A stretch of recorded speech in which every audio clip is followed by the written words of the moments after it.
السلام عليكم ورحمة الله وبركاته. الحمد لله نحمده ونستعينه ونستغفره ونعوذ بالله من شرور أنفسنا ومن سيئات أعمالنا. من يهده الله فلا مضل له ومن يضلل فلا هادي له. ونشهد أن لا إله إلا الله وحده لا شريك له ونشهد أن سيدنا ومولانا محمدا عبده ورسوله.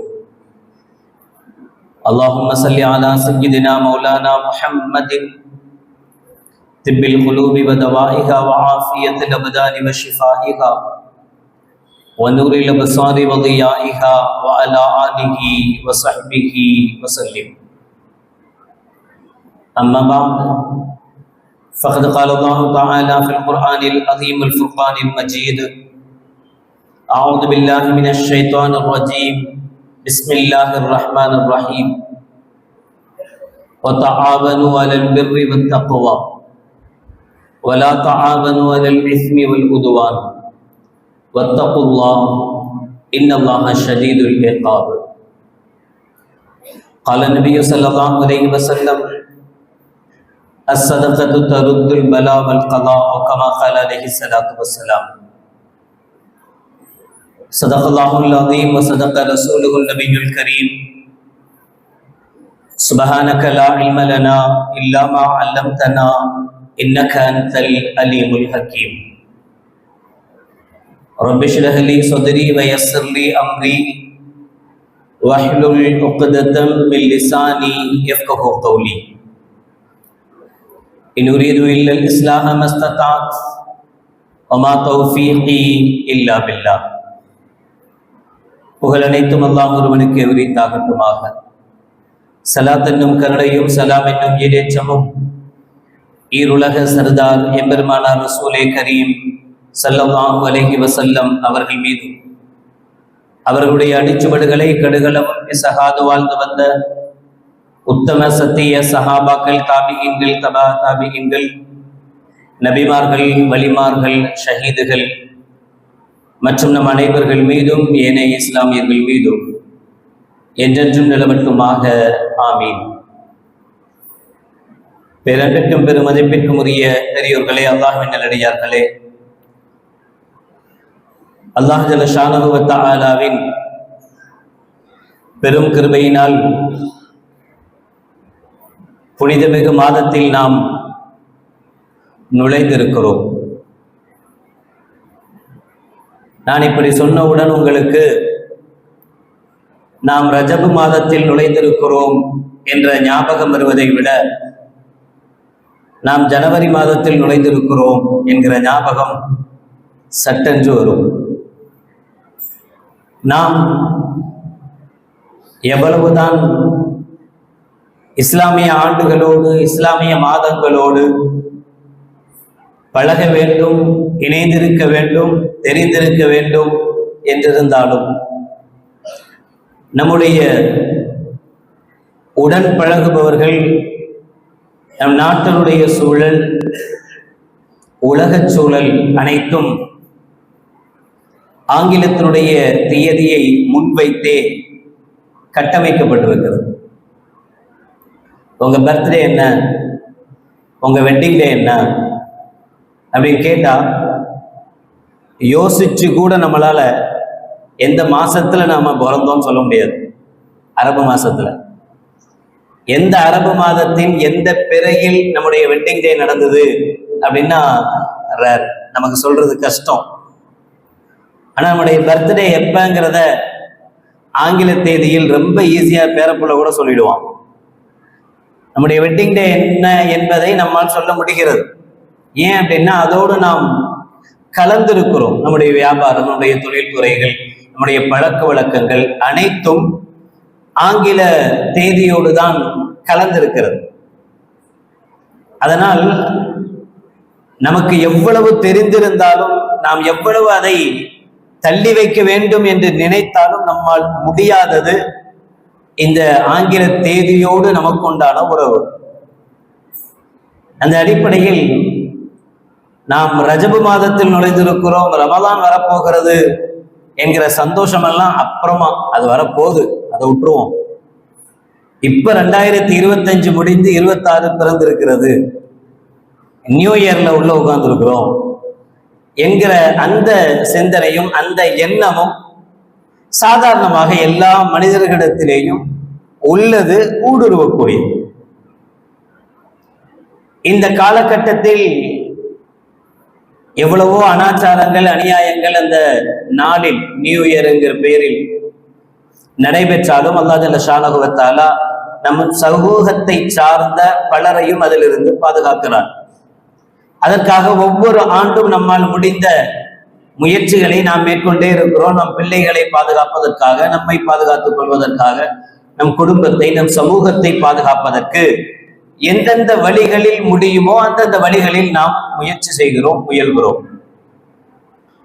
அதையெல்லாம் தாண்டி ஒவ்வொருவருக்கும் இந்த ஆண்டு மாற்றம் ஒன்றே மாறாததுன்னு சொல்லுவாங்க.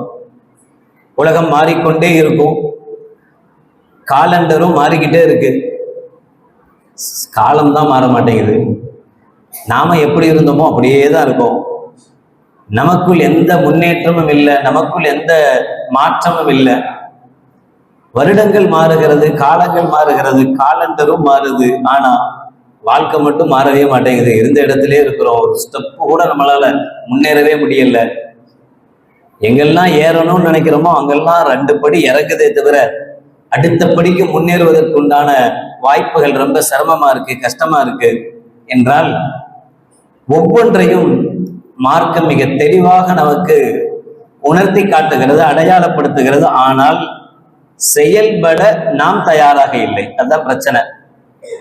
பொருளாதாரத்துல வளரணும் ஆசை இல்லாதவர்கள் யாருமே கிடையாது.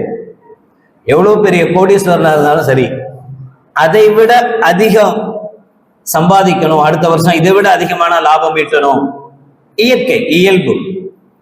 அப்படி இருந்தாதான் வியாபாரியா இருக்க முடியும், இல்லைன்னா வியாபாரியா இருக்க முடியாது. எந்த வியாபாரியும் தனக்கு என்ன இருக்கோ அது போதுமான, போதும், இதோட நம்ம வாழணும்னு யாரும் நினைக்க மாட்டோம். நினைச்சா வியாபாரியா இருக்க முடியாது. இன்னும் அடுத்த வருஷம் இன்னும் 2 கடையாவது ஓபன் பண்ணும், இன்னும் அடுத்த வருஷம் இன்னும் கொஞ்சம் முன்னேறணும், பொருளாதாரத்துல முன்னேறணும் என்று இயல்பு, மனிதனுடைய இயல்பு. அதுக்குண்டான வழிமுறைகள் என்ன? குடும்ப வாழ்வு இருக்கிறது. குடும்ப வாழ்வுக்குள் ஏற்படக்கூடிய சிக்கல்கள், பிரச்சனைகள், அதிலிருந்து விடுபடுவதற்குண்டான வழிமுறைகள் என்ன? நம்முடைய பிள்ளைகளுடைய கல்வி இருக்கிறது, பிள்ளைகளுடைய பாதுகாப்பு இருக்கிறது. அதில் நாம் என்ன முன்னேற்றம் கண்டிருக்கிறோம், பிள்ளைகளை எந்த அளவுக்கு முன்னேற்ற பாதையில் நாம் செலுத்துறோம், அதற்குண்டான வழிமுறைகள் என்ன என்றால் எல்லாவற்றுக்கும் உண்டான ஒரு வழிமுறையை மார்க்கம் அழகாக சொல்கிறது. அந்த வழிமுறை நம்மிடத்தில் இருந்தால் ஒவ்வொரு புத்தாண்டும் நிச்சயமாக நமக்கு புத்துணர்ச்சியை தருகிற, சந்தோஷப்படுகிற, பரவாயில்ல 2024 விட 2025 நாம் இதுல பெஸ்ட், இதுல நாம சாதிச்சிருக்கோம், இதுல நம்மகிட்ட முன்னேற்றம் கண்டு இருக்கோம், முன்னேற்றம் அடைந்திருக்கிறோம், இன்ஷா அல்லாஹ் 26ல இன்னும் முன்னேற்றம் அடையலாம் என்கிற புத்துணர்ச்சி கிடைக்கும். அந்த தெம்பு நமக்கு வரும். எப்ப நம்ம தெம்பை இழக்கிறோம், புத்துணர்ச்சியை இழக்கிறோம்னா கடந்த ஆண்டை விட கடந்த 25ல நம்மள்கிட்ட முன்னேற்றம் இல்லை என்கிற போது என்னத்த வருஷம் அது வரும் போகும், அதுக்கு நமக்கு என்ன சம்பந்தம் அப்படின்னு நம்ம அதை கடந்து போக தோணுமே தவிர, இல்ல நம்ம இதுல இந்த அளவுக்கு முன்னேற்றம் அடைஞ்சிருக்கிறோம், நம்மளால நினைச்சா இன்னும் முன்னேற்றம் அடையும் முடியும் என்கிற அந்த தெம்பு, திராணி வராது. அதுக்கு என்ன வழி என்பதை மார்க்கம் சொல்றார். அல்லாஹ் சொல்கிறார், இன்ன ஸலாத்த தன்ஹா அனில் ஃபஹ்ஷாஇ வல் முன்கர். நீங்க என்ன விஷயத்தை வேணாலும் எடுத்து பாருங்க, ஒருவன் குடும்ப வாழ்வில் பின்னடைவை சந்தித்திருக்கிறார். முன்னாடி நல்லா இருந்துச்சு, ஹஸ்பண்ட் ஒய்ஃபுக்கு உண்டான உறவு நல்லா இருந்தது, இப்ப கெட்டு போயிருக்கு. குழந்தைகளுக்கும் பெற்றோர்களுக்கும் உண்டான உறவு நல்லா இருந்தது, இப்ப கெட்டு போயிருக்கிறது. பொருளாதாரம் நல்லதான் வியாபாரம் பண்ணிட்டு இருந்தோம், இப்ப வியாபாரத்தில் நமக்கு தொய்வு ஏற்பட்டு இருக்கிறது.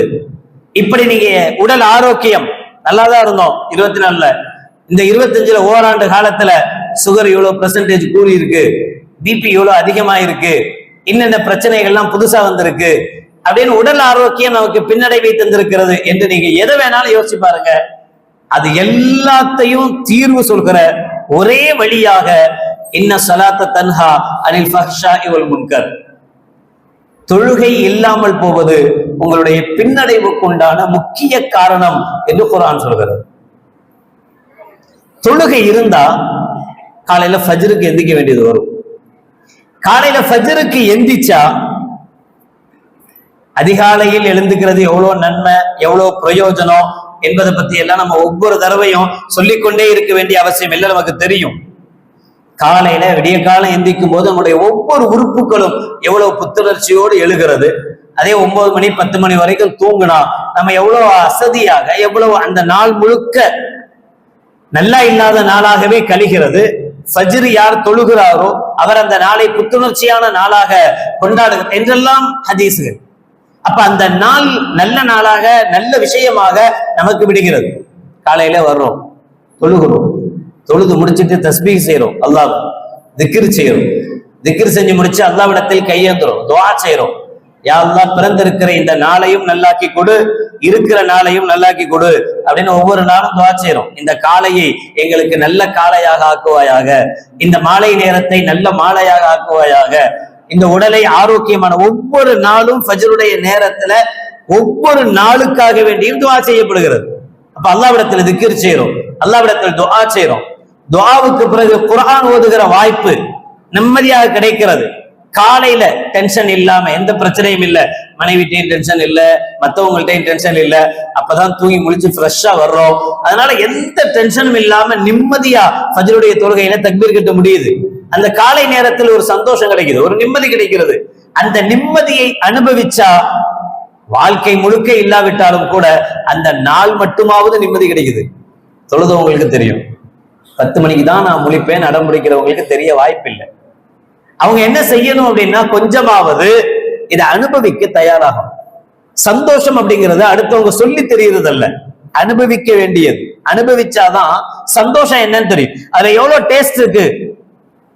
தேன் இருக்கு, தேன் எடுத்து காட்டுறேன், இது ரொம்ப தித்திப்பா இருக்கும், ரொம்ப டேஸ்டா இருக்கும் அப்படின்னு எவ்வளவுதான் ஒருத்தர் தேனை பத்தி, தேனுடைய சிறப்பை பத்தி ஒரு நாள் முழுக்க நமக்கு பேசினாலும், சிறப்புகளை சொன்னாலும் தேனுடைய டேஸ்ட நம்மளால புரிய முடியாது.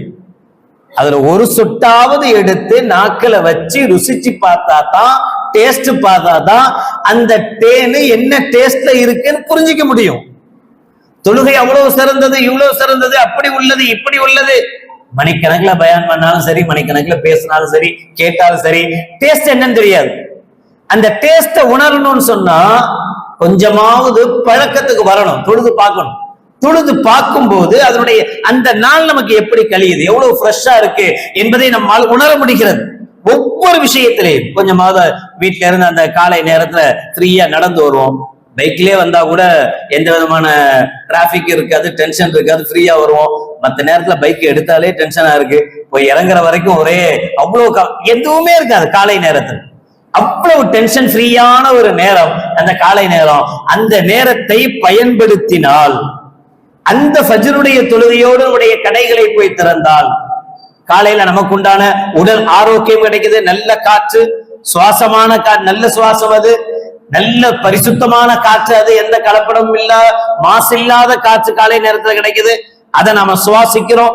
அந்த சுவாசம், அந்த காற்று நம்முடைய நுரையீரல்களை, நம்முடைய ஒவ்வொரு அவயங்களையும் புத்துணர்ச்சியாக மாத்துறதுக்கு தயாரா இருக்கு. ஆனா நம்ம காலை நேரத்துல 9 மணிக்கு 10 மணிக்கு போகும்போது பஸ், காரு, ட்ரெயின் எல்லாம் போய் மாசுபற்ற காற்றை நாம சுவாசிக்கிறோம், உடல் கெடுது. அப்ப ஃபஜ்ருக்கு தான் எந்திக்கிறோம், தொழுகைக்கு தான் எந்திக்கிறோம். ஆனா அந்த தொழுகை எப்படியெல்லாம் நம்மளை மாத்துது அப்படின்னா, ஆன்மீக ரீதியா மட்டுமல்ல, தொழுதுட்டோம் அல்லாஹ்வுடைய கடமை முடிஞ்சிச்சு என்பது மட்டுமல்ல, உடல் ரீதியான ஆரோக்கியத்தை காலையினுடைய ஃபஜ்ர் தொழுகை நமக்கு தருகிறது. காலையினுடைய ஃபஜ்ர் தொழுகை அல்லாஹ்வுடைய நெருக்கத்தை, ஆன்மீகத்தினுடைய நெருக்கத்தை நமக்கு தருகிறது. காலை நேரத்து ஃபஜ்ர் தொழுதுட்டு வியாபாரத்தை துவங்கும் போது பொருளாதாரத்தில் ஏற்படுகிற பரக்கத் நமக்கு கிடைக்கிறது. ஒரே ஒரு ஃபஜ்ர் தொழுகை, ஒரு தொழுகை எத்தனை மாற்றங்கள் நமக்கு தருகிறது என்றால், ஆரோக்கியத்தை தருகிறது தொழுகை, ஆன்மீகத்தை தருவது தொழுகை, பொருளாதாரத்தில் பரக்கத்தை தருவது தொழுகை, நிம்மதியை தருவது தொழுகை, சந்தோஷத்தை தருவது தொழுகை. அதே சந்தோஷத்தோட வீட்டுக்கு போகும்போது வீட்டுக்காரம்மா அவங்களும் சுபுக தொழுதுட்டு காலங்காத்தால எஞ்சி போயிருக்கிறாரு, இவ்வளவு பனியா இருக்கே, ஜில்லுன்னு இருக்குமே, என்னதான் கடையில டீ குடிச்சாலும் நம்ம போட்டு கொடுக்குற டீ மாதிரி வருமா அப்படின்னு அந்த அம்மா டீயோட காஃபியோட நமக்காக தயார் இருந்தா அந்த நாள் கணவன் மனைவிக்குள்ள எவ்வளவு சந்தோஷமா துவங்கும். நீங்க என்ன வேணாலும் இஞ்சி டீ குடிங்க, என்ன வேணாலும் காப்பி குடிங்க, ஃபில்டர் காஃபி குடிங்க. ஆனா வீட்டுல இருந்து மனைவி போட்டு தர்ற அந்த டீய காஃபிய பிள்ளையும் கூட்டு வந்து பிள்ளையும் சுபு தொழுது ஃபேமிலியோட குடும்பமா ஒரு பிஸ்கட்டையும் தொட்டு அந்த டீயை குடிக்கும் போது அந்த நாளே சந்தோஷமான நாளாக துவங்குது இல்லையா? அந்த நாள் சந்தோஷமா அமைஞ்சிட்டாலே அல்ஹம்துலில்லாஹ் அங்கிருந்துதான் நம்முடைய நாள் அந்த நாள் துவங்க போகுது. காலை நேரத்தினுடைய அந்த நெருக்கம் எல்லா விதமான நன்மைகளையும் தருகிறது. குடும்பத்தினுடைய சந்தோஷத்தை காலை நேரத்துல சுபு தொழுதுட்டு நீங்க போய் படுத்தாலும் கூட பேசுறதுக்கு நேரம் கிடைக்குது, தூங்க போறது இல்ல, தூக்கம் வராது, நிம்மதியான பேச்சுக்கு உண்டான வாய்ப்புகள் கிடைக்கிறது, கணவன் மனைவிக்கு உண்டான விஷயங்களை பேசிக்கலாம், பிள்ளைகளுக்கு உண்டான விஷயங்களை பேசுறதுக்கு உண்டான வாய்ப்புகள் எல்லாவற்றையும் அந்த தொழுகை தருவதாக மார்க்கம் சொல்லுது. அல்லாஹ் சொல்றது இன்ன ஸலாத்த தன்ஹா அனில் ஃபஹ்ஷாஇ வல் முன்கர். மானக்கேடான விஷயங்கள் இருந்தும் தடுக்கப்பட்ட விஷயங்கள் இருந்தும் தொழுகை உங்களை பாதுகாக்கிறது அப்படின்னு சொன்னானே, நல்ல யோசிங்க. காலை சுபுக நேரம் தொழுகிற வளமை உள்ள ஒருவர் நிச்சயமா 1 மணி 2 மணிக்கு தூங்க மாட்டார். அவருக்கு காலையில ஃபஜ்ருக்கு எந்திக்கணும்னா 10:30க்காவது தூங்கணும், 11:30க்காவது தூங்கணும், அதிகபட்சம் 12க்கு முன்னாடியாவது தூங்கணும் என்கிற நினைப்பு. அப்பதான் காலையில முழிக்க முடியும். ஃபஜ்ருக்கு தஹஜ்ஜுத் தொழுகிறவங்களை பத்தி கேட்க வேண்டாம், அவங்க இன்னும் சீக்கிரம் தூங்கிடுவாங்க. அப்ப உடல் ஆரோக்கியம் எல்லாமே கிடைக்குது. நல்ல யோசிங்க. ஃபஜ்ர் தொழுகிற ஒரு வளமை உள்ளவர், ஒரு பழக்கம் உள்ளவர் என்ன செய்வார்னா, முதல் விஷயம் நைட்டு நேரத்தோட தூங்குவார். நைட்டு நேரத்தோட தூங்குறது இருக்கு எவ்வளவு பெரிய உடல் ஆரோக்கியத்தை தருது தெரியுமா? செல்போன் குறைஞ்சிரும், தேவையில்லாத பார்க்க வேண்டிய அவசியங்கள் இருக்காது, தேவையில்லாம மத்தவங்களோட சுத்த வேண்டிய அவசியம் இருக்காது. பைக் எடுத்துட்டோம், மத்தது எடுத்துட்டோம், ஊரா போய் கண்ட இடத்துக்கெல்லாம் போய் பண்பற்ற ஜாமோ எதுவுமே தேவைப்படாது. அது சாப்பிட வேண்டிய தேவையில்லை. சம்பந்தம் இல்லாம 1 மணிக்கு போய் டீ குடிக்க வேண்டிய அவசியம் இல்லை. எதுவுமே எதுவுமே பனியில அலைய வேண்டிய அவசியம் இல்லை. பனி மேல பட போறது இல்ல, பனியில நனையாததுனால நமக்கு சளி பிடிக்க போறது இல்ல, சளி இல்லாததுனால ஜுரம் வர போறது இல்ல, அதனால மார்ல சளி கட்ட போறது இல்ல, மார்ல சளி கட்டாததுனால இது எதுவுமே இல்லை. ஒரே ஒரு விஷயம் தான், நேரத்தோட தூங்குறது. இந்த நேரத்தோட தூங்குறதுங்கிற ஒரு சின்ன விஷயம் உடல் ஆரோக்கியத்தில் எத்தனை விஷயங்களை தருது, எத்தனை உடல் உபாதைகளை கஷ்டங்கள் இருந்து நம்மளை பாதுகாக்குது. தேவையில்லாத அரட்டை அடிக்க போறது இல்ல, எதுவுமே இல்லை. வியாபாரத்துல இருக்கிறோமா, நமக்கு இத்தனை மணிக்கு தான் முடியுதா, வியாபாரத்தை முடிச்சோமா, வீட்டுக்கு வந்தோமா, சாப்பிட்டோமா, தூங்கணுமா, வேலை முடியுது. தேவையில்லாத எப்ப நம்ம சோசியல் மீடியால உள்ள நுழைய ஆரம்பிக்கிறோமோ அப்ப நம்மள்ட்ட தேவையில்லாத விஷயங்கள் வருது. தேவையில்லாத பாக்குறோம், தேவையில்லாத ஷேர் பண்றோம், தேவையில்லாத விஷயங்கள் எல்லாமே அந்த நேரம் ஜாஸ்தியாக தேவையில்லாத பார்க்க வேண்டிய சூழ்நிலை வருது. நேரத்தோட தூங்குற பழக்கம் யாருக்கு வருதுன்னா, யார் சுபுகு தொழுகையில வளமையாக இருக்கிறார்களோ, கரியாக இருக்கிறார்களோ அவர்கள் அதிகபட்சமாக இரவில் நேரத்தோட தூங்குற பழக்கத்துக்கு வந்துடுறாங்க. ஃபர்ஸ்ட் நேரத்தோட விழிக்கிற, நேரத்தோட முழிக்கணும், ஃபஜ்ருக்கு போகணும் என்கிற எண்ணம் வருகிறது, நேரத்தோட முழிக்கிறாங்க. தொடர்ந்து ஃபஜ்ர் தொழுகிறதுக்கு தொழுகிற நபருக்கு ஆசை வரும். எப்போ ஃபஜ்ர் தொழுதானே செய்யறோம், தஹஜ்ஜுன்னு ஒண்ணு சொல்லுறாங்களே, கொஞ்சம் தொழுது பார்த்தாதான் என்ன அப்படின்ற ஆசை வரும். யாருக்கு? யார் சுபுவே தொழுகிறது இல்லையோ அவர் தஹஜ்ஜத்தை பத்தி யோசிக்கவே மாட்டார். அவருக்கு என்ன தேவை இருக்கு? யார் தஹஜ்ஜத்தை பத்தி யோசிப்பாருன்னா, யார் சுபுஹ் தொழுகிறாரோ அவர் டெய்லி சுபுஹ் தொழுதுட்டு தானே இருக்கும். ஒரு நாளைக்கு கொஞ்சம் நேரத்தோட எந்திரிச்சு, பாங்குக்கு முன்னாடியே எந்திரிச்சு கொஞ்சம் தொழுதுதான் பார்ப்போம், 2 ரக்காத் தொழுவோமே. பிரச்சனை இவ்வளவு இருக்கு, பொருளாதாரத்துல இவ்வளவு கஷ்டம் இருக்கு, குடும்பத்துல இவ்வளவு பிரச்சனைகள் இருக்கு, ஒருத்தருக்கு உடம்பு சரியில்லாம போயிட்டே இருக்கு, குடும்பத்துல நிம்மதியே இல்லையே, கொஞ்சம் தஹஜ்ஜத்துல எந்திரிச்சு அல்லாட்ட அழுது பார்க்கலாமே, கொஞ்சம் அழுது அல்லாட்ட கேட்போமே, அல்லாஹ் என்ன தராமையா போயிட போறான், அவன் என்ன கஞ்ச போயிடா, நமக்கு தர்றதுனால அவனுக்கு குறைஞ்சிடா போயிட போகுது என்ற நினைப்பு வந்து கொஞ்சம் தஹஜ்ஜத் தொழுவணும்ன்ற ஆசை வரும். தொடர்ந்து சுபஹ் தொழக்கூடியவருக்கு வளமை வரும், இஷ்ராக்கு தொழுதுதான் பார்ப்போமே எங்க. இப்ப இந்த தொழுகை என்ன செய்யுது அப்படின்னா, மானக்கேடான விஷயங்கள், நம்ம மானக்கேடான விஷயம் என்னமோ பெரிய பெரிய தப்பெல்லாம் பத்தி யோசிப்போம். சின்ன தப்புல இருந்து ஆரம்பிங்க. மானக்கேடான விஷயம்னா விபச்சாரம் பண்றது மட்டும் மானக்கேடான விஷயம் அல்ல. விபச்சாரத்தின் பக்கம் கொண்டு போய் சேர்த்து வைக்கிற மொபைல அதிக நேரம் யூஸ் பண்றதும் மானக்கேடான விஷயம் தான். அதுல இருந்து பாதுகாக்குது. மானக்கேடான விஷயம் நம்முடைய உடம்புக்கு ஒத்துக்கொள்ளாத நம்முடைய உடல் நலத்தை கெடுக்கிற விஷயம் அப்படிங்கிறது நம்ம நீண்ட நேரம் விழித்திருப்பதும் உடல்நிலையை கெடுத்துக் கொள்கிற விஷயம்தான். அதிலிருந்தும் தொழுகை நம்மளை பாதுகாக்குது. இஷா தொழுதமா, சாப்பிட்டமா, தூங்கலமா, ஃபஜ்ருக்கு எந்திரிச்சமா என்கிற இந்த ரொட்டேஷன், இந்த வளமை நம்முடைய வாழ்க்கையில நடைமுறைக்கு வர ஆரம்பிக்குது. இது வந்துட்டாலே நான் ஒரே ஒரு தொழுகையை பத்தி தான் பேசிட்டு இருக்கேன். மற்றதை பத்தி யோசிக்கவே இல்லை, இன்னும் பேசவே இல்லை. ஃபஜ்ருடைய தொழுகைங்கிற ஒரு தொழுகை நம்முடைய பழக்கத்துக்கு வந்தாலே நம்மிடத்தில் இவ்வளவு மாற்றங்கள் ஏற்படும். இவ்வளவு மாற்றங்கள் ஏற்பட வாய்ப்புகள் இருக்கு, சாத்தியம் இருக்கு அப்படின்னு சொன்னா இறையருளால், அல்லாஹ்வுடைய கிருபையால் ஐவேளை தொழுகையாளிகளாக நாம மாறிட்டா நம்முடைய வாழ்க்கையில எவ்வளவு பெரிய மாற்றம் உண்டாகும், எவ்வளவு பெரிய மாற்றம் உண்டாகும். தொடர்ந்து தொழுகையாளிகளை பாருங்க. ஒருத்தர் தொடர்ந்து ஐவேளை தொழுகிறாருன்னு வச்சுங்களேன், ஆட்டோமேட்டிக் அவர் எவ்வளவு கெட்டவரா இருந்தாலும் சரி, அவர்கிட்ட கெட்ட வார்த்தைகள், கெட்ட பேச்சுக்கள் அதிகமா எதிர்பார்க்க முடியாது. அதுக்காக நீங்க போய் ஓங்கி நறுக்குன்னு கொட்டிட்டு என்ன திட்டக்கூடாது அப்படின்னு எதிர்பார்க்க முடியாது. ஆமா, நீங்க வம்படியா போய் கொட்டிங்கன்னா அவர் திட்டத்தான் செய்வார். திட்டும் போது வாயில என்னென்ன வார்த்தைகள் வருதோ எல்லாம் சொல்லத்தான் செய்வார். இந்த பாத்தீங்களா 5 வேளை தொழுகிறார், திட்டார் அப்படி சொல்லக்கூடாது, அது யதார்த்தம். ஆனா சாதாரண நிலைமையில சும்மா வாய் திறந்தாலே சில பேருக்கு வருது இல்ல கண்ட வார்த்தைகள், அதெல்லாம் ஐவேளை தொழுகையாளியுடைய வாழையில வராது. ஆட்டோமேட்டிக்கா அதுல இருந்து அவரை கொஞ்சம் கொஞ்சமா என்ன செய்யும், அந்த தொழுகை பாதுகாக்கும்.